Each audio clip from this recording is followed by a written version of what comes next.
Good morning, everyone, and welcome to the Prosperity Through Multifamily Real Estate Investing Podcast. I am your host, back finally after a missing week. Real estate Cody here, and joining me, as always, the coffee connoisseur himself, Mr. Brian Alfaro. So, Brian, you held it down last week, man. You did a great job. Cody, I really like sitting in your seat. Can I have it back? No, no, unless you can buy me out. No, man, we had a great time on the show, and it was nice hosting. But it's nice to have you back. It's nice to have you back. Thanks, man. It's good to be back. It's good to be back, especially after an exciting week this week. As of this recording, we just closed out our recent investment offering, Hollister Oaks.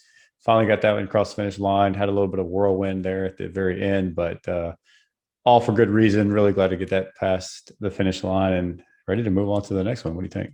Absolutely, super excited to get Hollister Oaks under our belt. Really excited about the opportunity to partner with all of our great investing partners, and looking forward to hopefully getting the next one lined up here soon. So if you missed out on that one, I would definitely encourage you to connect with us so you don't miss out on the next one. Absolutely. Absolutely. You know where to find us, www.blueoakinvest.com/investor form.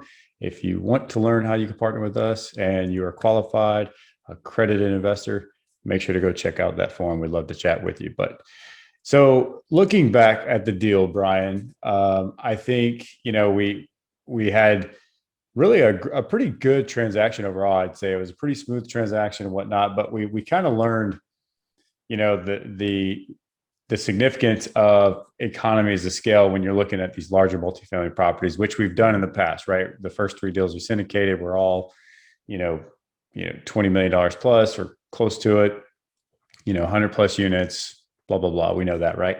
And we always say this, we tell our audience and our network, hey, as you go bigger, things get easier, right? So we found this deal a little bit smaller, 60 units, $10.5 million purchase, really like the product, love the location, obviously. So, we just said, hey, it's a good deal is a good deal, right? But what did we discover in transacting through this deal is that things are a lot more rigid in these smaller opportunities, right? And really, in particularly on the debt side, that was really kind of an experience. And look, at the end of the day, I feel like we got a really good loan product. I'm really happy with where we ended, but nonetheless, it was still, we didn't get quite as flexible terms as you would see on larger multifamily, right? So it kind of begs the question now is, we're kind of entering into this raising our increasing rate environment, right? We all know the Fed, we're coming up on March, will be March, I guess, by the time this episode releases. So, the Fed is going to be concluding their quantitative tightening. They've already announced that we're going to be having rate hikes in March. And now it sounds like we may even have rate hikes as high as 50 bips on the first one. And, Lord knows what happens after that, right? So we're going into this increasing rate environment. And the question that I have internally, which a lot of other people are asking, is will the increasing rate environment slow down the multifamily space this year? And before we answer that, what are your thoughts? Well, I have to answer it. No. This is a conversation we've been having now for many months because rates they were and still are really, really low, which I always think is funny. You have to put things in perspective. If rates go up 50 bips, the market panics. But let's be real here. The rates are still really low compared to where they were 5+ years ago. I've talked to plenty of people that were getting 5, 6, 7, 8% interest rates on their homes many, many years ago. So if you just kind of fast forward, call it, 5, 10, even longer, 20 years, we're still in a relatively attractive interest rate environment compared to where things were a really long time ago. But it's definitely a cause for concern because interest rates are low, but prices are high, right? So that's really the correlation that we really keep an eye on, because if prices continue to grow at the pace that we're seeing them and interest rates continue to rise, they're sort of fighting against each other, right? In that type of environment. So I don't want to answer the question yet, but there's definitely some interesting market dynamics going on with interest rates. Well, you did answer the question, right? And really the short answer is we really don't know. right? I That's true. mean, Yep. we really don't know what's going to happen. But to your second point that you just made, which is where I wanted to kind of dive in further, there's more dynamics factoring into this environment that are ultimately going to drive the level of demand for the multifamily, not just interest rates. And yes, to your point, I agree. We're still in a very strong position as far as interest rates go now. I mean, even 3 years ago when we first started multifamily, you're absolutely right. 6% interest was kind of your industry standard, right?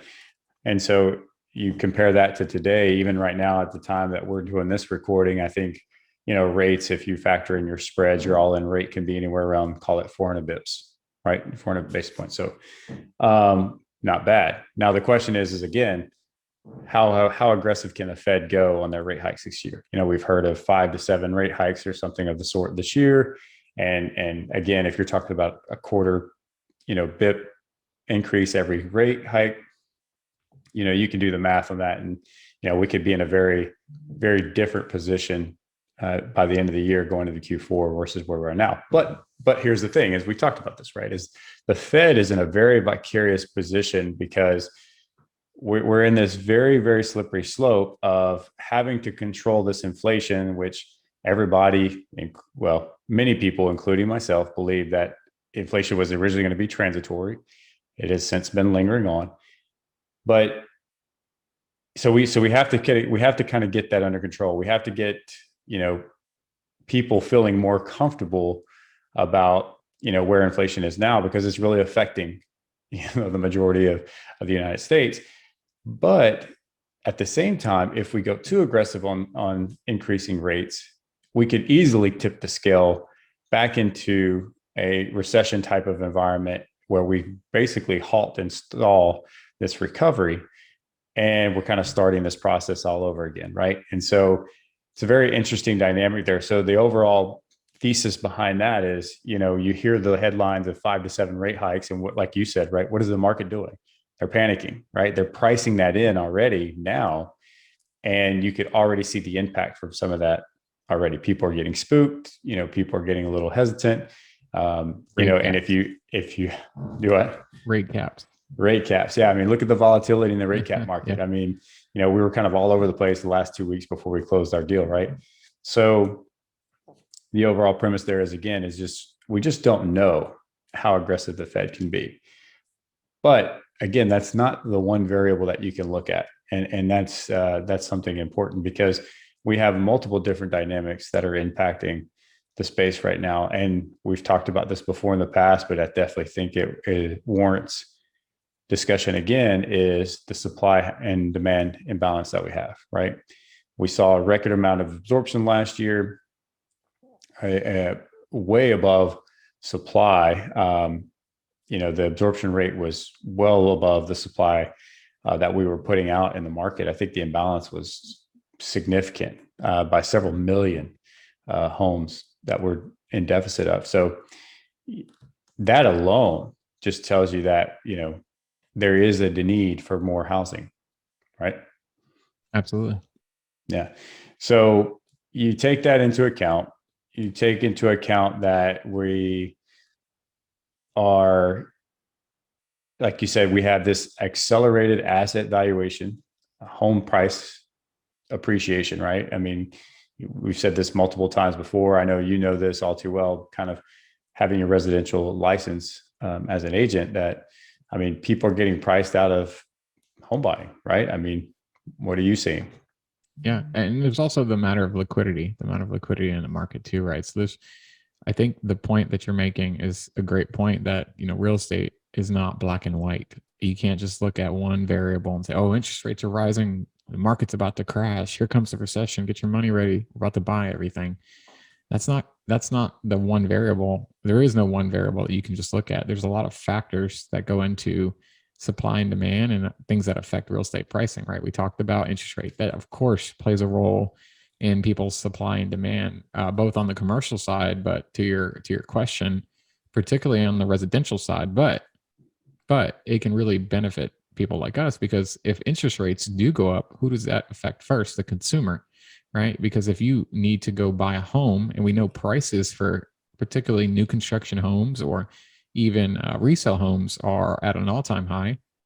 I think here in Houston, we're seeing 315, 320 as sort of the median home price for a starter home here in Houston, which is just asinine. If you would ask me 5 years ago, I would have told you that was crazy. But people are getting priced out is the easy way to sort of describe it. And if people can't afford to buy a home because they now can't afford that mortgage payment, because let's say rates go up 100 basis points or 150 basis points, if the Fed keeps their promise and isn't just talking to scare people, then what happens? What are you forced to do? Even though you might want to buy a home, you rent, right? So if you're a residential landlord, or if you're in commercial real estate, multifamily real estate in particular, you're feeling pretty good, which sort of fuels our theory about buy as much real estate as you can the last, call it 18 months, and the very foreseeable future, because we've talked about how there's a lag between home prices rising and rents rising, right? And we're seeing that in the property tours we've been going out. We've been hearing about these crazy lease trade outs, people moving out of a unit, they're doing absolutely nothing to it and getting $100, $150 bumps in attractive real estate markets like Houston and San Antonio, and these nice, steady B class and A class products. So there's so many variables to consider. Interest rates are of course part of it. Supply and demand, as you mentioned, there's not enough homes on the market. There's not enough residential real estate to really satisfy all the people that are entering the market.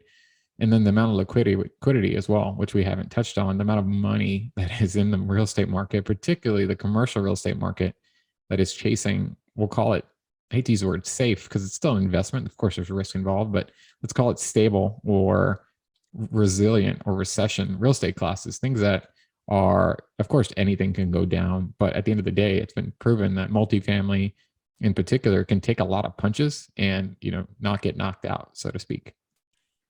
Yep, you're exactly right. I completely agree. And to your point about like what we're seeing in, rent escalation, as you mentioned, I mean, the lease trade outs, like you said, we've heard it all this week on all the property tours. It's been insane.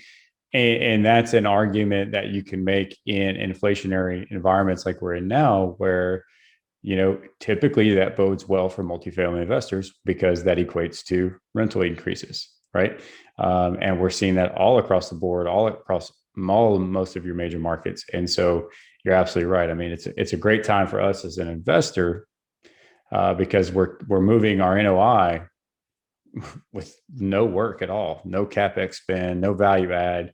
You're turning lease trade outs, putting a new resident in and capturing that premium. So that's a good day. But the question is okay, well, can it last for forever? Of course not. It's not going to be like that. And nor do I think we'll see the, 20% rent increases go all the way out through Q2, 3, or 4 this year. I mean, it's bound to settle down, of course, but it's been a phenomenal year as far as the positive impact from inflation that multifamily investors have been experiencing, right? So, but going back to the underlying question, again, will interest rates slow the environment down or slow the multifamily space down? The other question that we hear often, and this is a fun debate, right, is, or you hear this comment often rather, is, well, if interest rates are rising,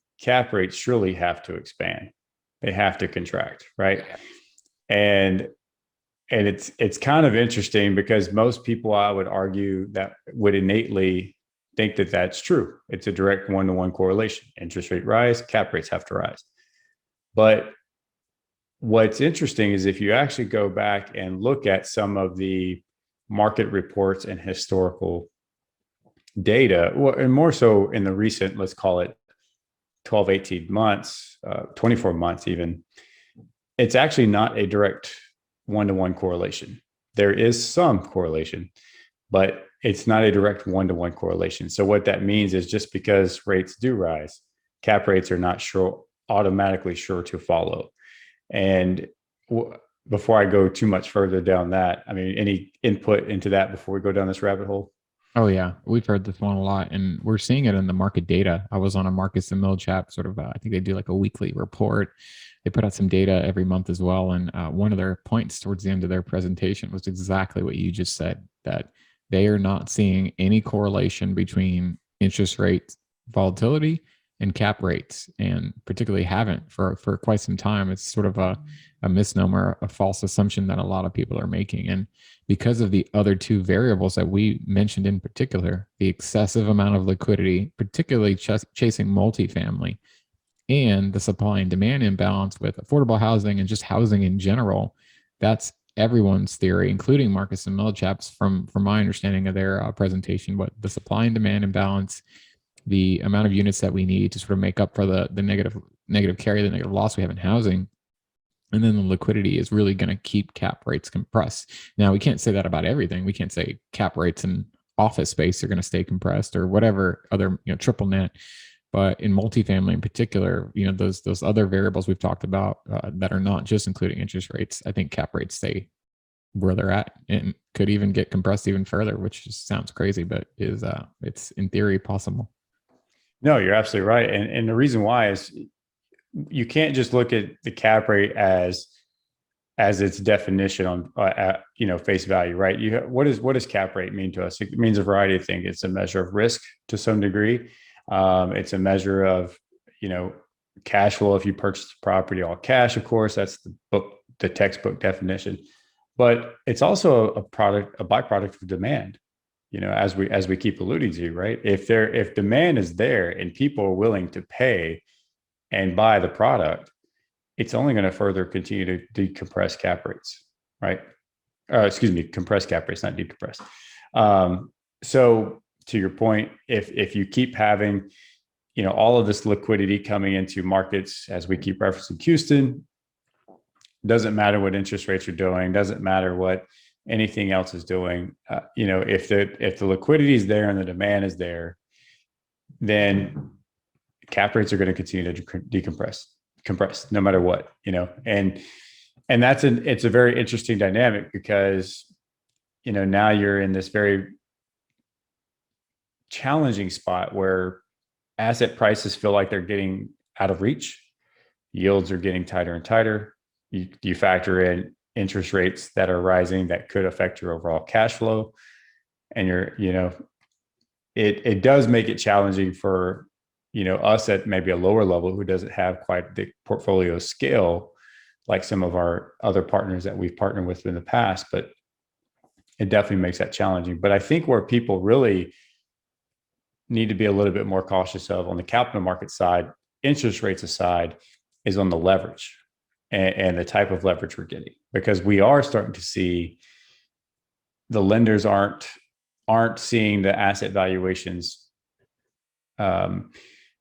really being supported, based on just pure value, right? And so we are starting to see tightening up of leverage. You're no longer, you're seeing conventional, like really giving 55, 60% leverage. Bridge is starting to tighten up. You're now seeing 70% leverage, 75% leverage, versus 80% a year ago. And that's where I think people really need to kind of pay attention to, because the capital markets are moving, they are responding to what we're seeing in this market. And so things are getting tighter and tighter. And I would even argue that they're getting very selective on the buyers too, right? We're seeing even experienced buyers now are having to show, more proof of track record, more proof of experience to give them a little bit more confidence from the lender side that they're going to be able to execute right now. Would you agree? Yeah, absolutely. Staying in touch with your lenders is super important, and your underwriting too. If you don't know, what type of leverage you can get, you might think a great deal is a great deal, and you put it on your contract, and you thought you were getting 75%, and they're like, "Hello, you only getting 70." That could really kill your deal. So I think that is really important to stay in tune with. And the lenders, I personally haven't read a lot about what happened in 2008, and going through it. I think the lenders have really learned what happened in 2008. People being over levered, that they're clearly not going to allow that again. And the way they're going to not allow that again is lowering the amount of leverage you can get, right? So people definitely need to be very conscious of the leverage going into these situations. because there's so many variables that can really, make or break the deal based on not only your interest rate, but just in terms of your debt. But staying in tune with the capital markets is absolutely crucial right now, because I also think there's some element of the lenders don't know what's going on either. I mean, it's hard if you're a lender. How do you make the pro forma assumption that, like, okay, we're trying to give out loans and the buyers are buying properties that are getting $150 lease trade outs with no renovation, right? Like, when in the history of the last 10 or 15 years of commercial real estate have you seen that? It's always been, and we had an episode about this a few episodes ago, right? The value add strategy, value add, paint, flooring, cabinets, backsplashes, right? You don't, right now, there's a lot of assets where you don't have to do that. The seller is selling it. They'll show you proof of concept. They say, hey, look, our lease trade outs are $150 a month. We haven't done anything. And that's, you buy it with the assumption that you can do the same thing to the remaining amount of units. But for the lender, they're like, whoa, how do we underwrite this with our own team, that there's not a huge CapEx injection? How do we make the assumption that that is going to be able to continue? So there's a lot of risk involved with that assumption, with making those assumptions. So what are they doing? They're responding by going with lower leverage. They said, okay, we're still going to give you the money if you're going to assume we're getting these lease trade outs according to your business plan over the course of, call it 12, 18, 24 months. But to hedge our risk, you're getting 70% or 75% or 60% or 65% if you're going with stabilized debt, conventional. So there's a lot of things going on, but you definitely have to stay in touch. Yeah, you do. I mean, we're talking to lenders, man, every couple of weeks, sometimes every week. I feel like, just because of how quickly the market's moving, and it is challenging. As the underwriter, I think underwriters have the biggest challenge right now in today's market. Capital is easy to find. It's out there. I mean, it's people are looking for opportunity. There's just, like you said, there's a ton of liquidity, but the underwriters are having a difficult time keeping up with where the market's at, because, like I said, every time you think you have your finger on the pulse, the needle gets pushed even further. Somebody swoops in and drops another several $1 million down, and that just resets the market in that particular area. And so you're constantly moving the needle to, like you said, the debt sides are tightening up. Things are moving so quickly. We talked about the rate caps and that volatility, and what we're seeing there. It's all interesting dynamics that are impacting, but nonetheless, what are we still seeing right now? We're still seeing an incredible amount of deal flow. There's deals out the wazoo, right? We're having a hard time keeping up, and there's buyers lined up for days. And I think a lot of people are accepting the same thesis we are, where you got to buy everything you can right now.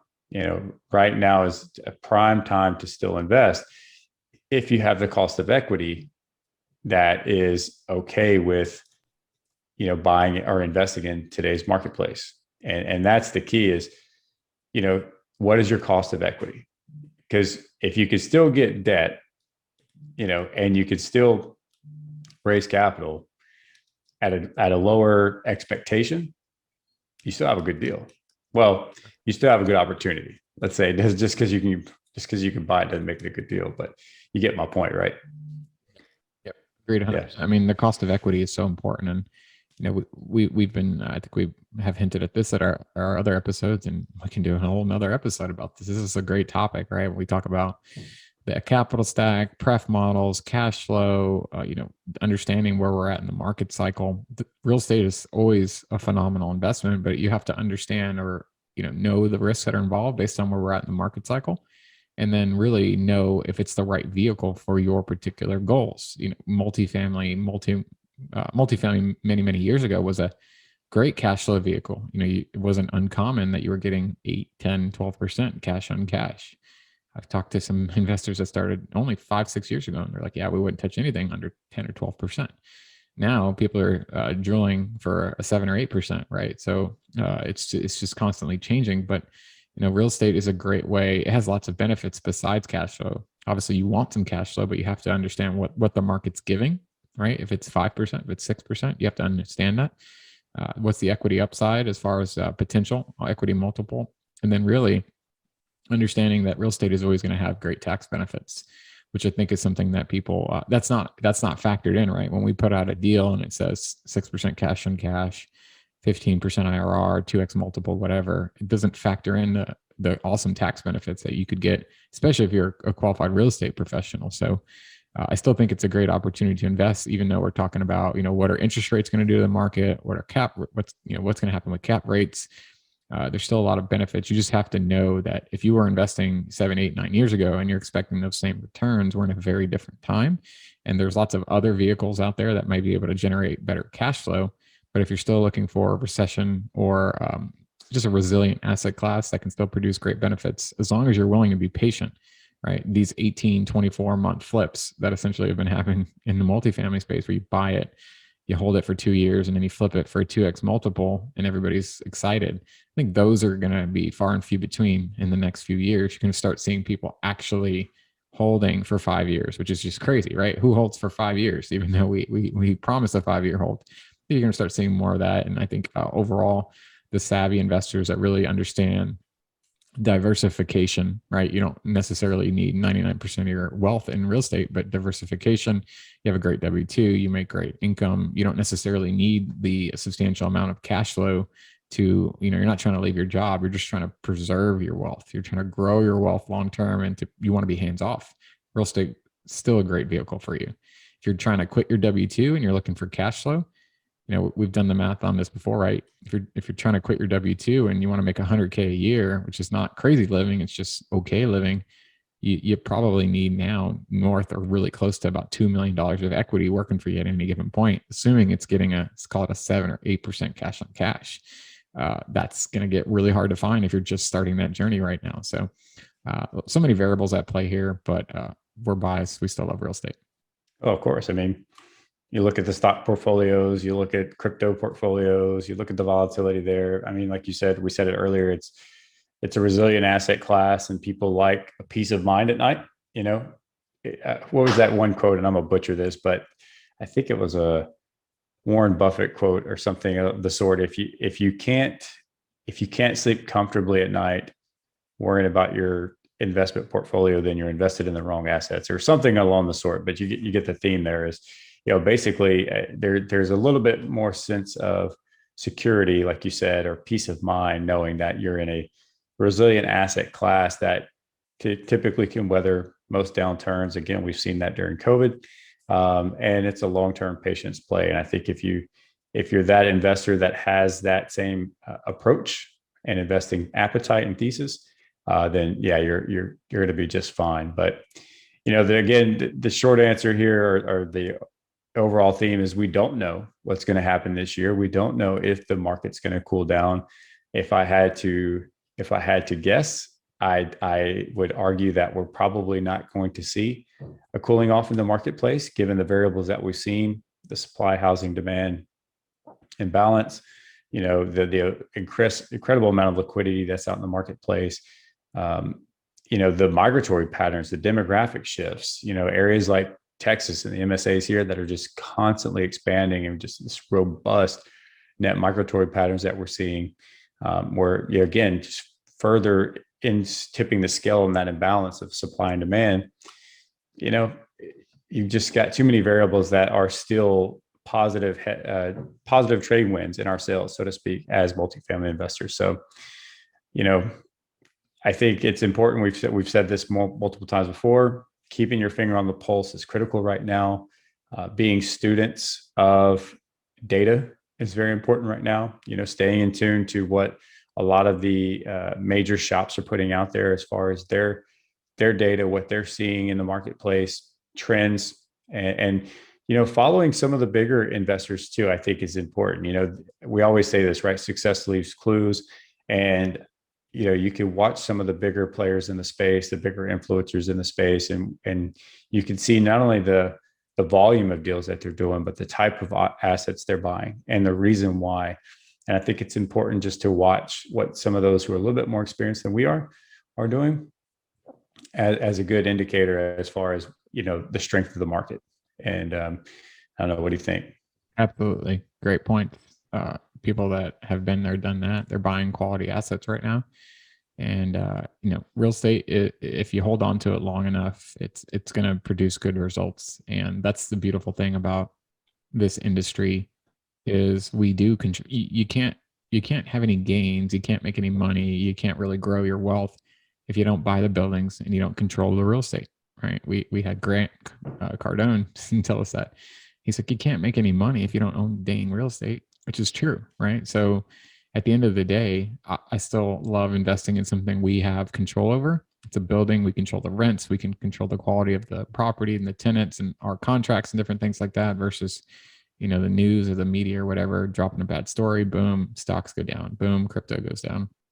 And if you hold on to it long enough, good things tend to happen in the real estate space. So like you said, we don't have that crystal ball, don't know what's going to happen, but very bullish on what's going to happen in the remainder of 2022, and would encourage our active investors to go out there and be hunting for deals, and then encourage our passive investors as well to be looking at opportunities and just buy under the right conditions, make sure they're quality assets, quality operators in good markets where if things were to not go in the direction and you are somebody who's maybe a little bit more bearish, at least be holding something that you're proud of, that you're happy that you own, because it's a nice building in a nice area with good school districts.